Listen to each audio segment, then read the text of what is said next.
Bonjour, nous allons bientôt entrer dans le temps du carême. Et au fait, c'est quoi le carême? Pour nous chrétiens, le carême, c'est le temps pour se préparer à la fête de Pâques. Un peu comme l'Avent, qui a été la période pour se préparer à Noël. Mais Pâques, c'est la fête la plus importante pour les chrétiens. C'est la fête de la résurrection de Jésus. Il faut nous préparer à cette grande nouvelle, à cette bonne nouvelle. Et pour cela, il faut du temps. Le carême dure 6 semaines et demie. Il débute le mercredi des Cendres et il va jusqu'au samedi saint, la nuit où nous fêterons la résurrection de Jésus. Ça fait 40 jours de carême. Mais si tu comptes bien, 6 semaines et demie, ça fait 46 jours. En fait, on ne compte pas les dimanches dans les jours de carême. Le dimanche, c'est toujours un jour de joie. C'est le jour de la mémoire de la résurrection de Jésus. Alors, si on ne prend pas en compte les dimanches, tu vois que ça fait bien 40 jours de carême. 40, ce n'est pas un chiffre au hasard. C'est un chiffre qui a beaucoup d'importance dans la Bible. Par exemple, lors du déluge, Noé est sur l'eau, dans l'arche, pendant 40 jours. Le peuple hébreu, à la suite de Moïse, passe 40 ans dans le désert. Et après son baptême, Jésus va passer 40 jours dans le désert à prier. Pour la Bible, 40, c'est le temps de la réflexion, c'est le temps de la maturation. Et c'est d'ailleurs ce que veut dire le mot carême. Carême, ça vient du latin quadragesima dies, c'est-à-dire le 40e jour. Alors pendant cette période, on est souvent détourné. On pense par exemple au carnaval, on pense à se déguiser avec les copains et les copines, on pense aux vacances d'hiver, on pense aux desserts et aux gâteries.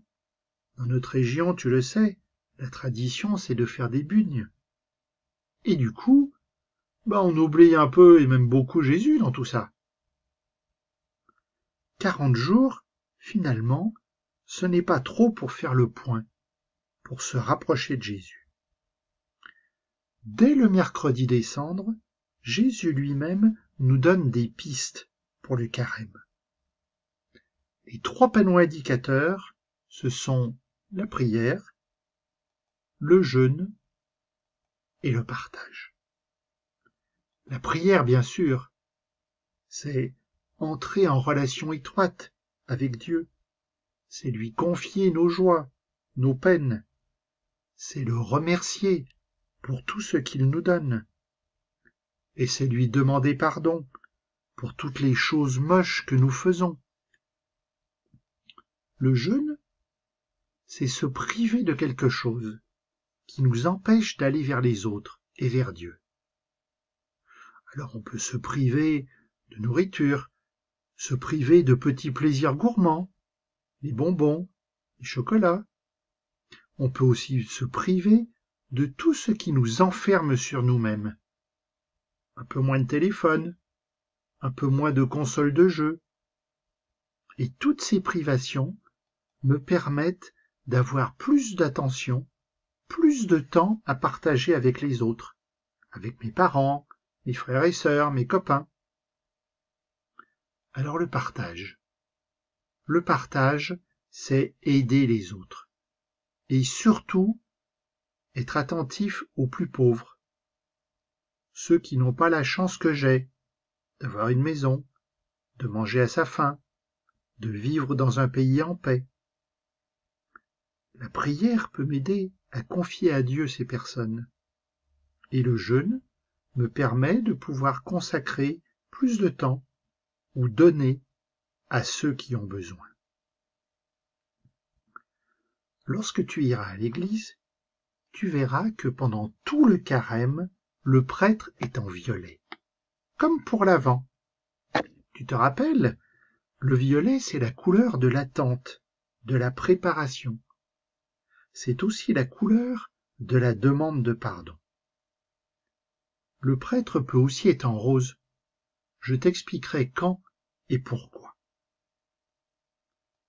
Le mercredi des cendres, nous sommes marqués avec des cendres sur le front ou sur la tête.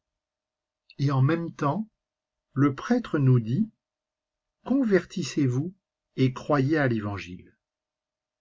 Ce sont les paroles mêmes de Jésus qu'il nous dit dans son Évangile. Les cendres sont faites avec les rameaux qui ont été bénis l'année précédente et qui ont été brûlés. En fait, les cendres sur la tête, c'est un geste très ancien qu'on trouve aussi dans la Bible. C'est le geste de regret. Cela signifie pour nous chrétiens que nous regrettons nos péchés, mais en même temps, nous savons que Dieu nous pardonne. Et ensuite, tout au long du carême, l'évangile que l'on va entendre le dimanche nous apprend peu à peu qui est Jésus. Le premier dimanche de carême, on entend que Jésus a passé 40 jours au désert, qu'il a été tenté mais qu'il a résisté au mal. Le deuxième dimanche, c'est ce qu'on appelle la transfiguration de Jésus. Ses trois plus proches disciples voient d'un coup Jésus enveloppé d'une lumière éblouissante. Et comme à son baptême, la voix des cieux nous dit « Celui-ci est mon Fils bien-aimé, écoutez-le ». Le troisième dimanche, Jésus va nous expliquer qu'il n'y a plus besoin d'aller au temple pour prier Dieu. Dieu, nous pouvons le prier partout, au plus profond de notre cœur. Le quatrième dimanche, l'Évangile nous dit que Jésus est la lumière. Il nous arrache à nos ténèbres, à notre mal. Nous sommes dans la joie. Et c'est pour cela que le violet que porte le prêtre s'éclaircit en quelque sorte. Le quatrième dimanche, le prêtre est en rose.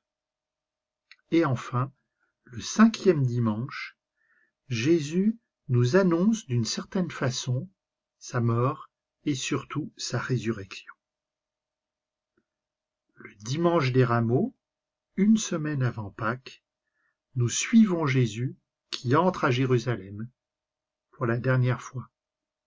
Il va accepter de donner sa vie pour nous. Alors, tu es prêt?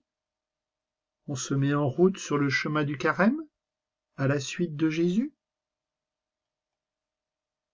Jésus, pendant ce carême, apprends-moi à partager avec un cœur léger, tout rempli de ta joie.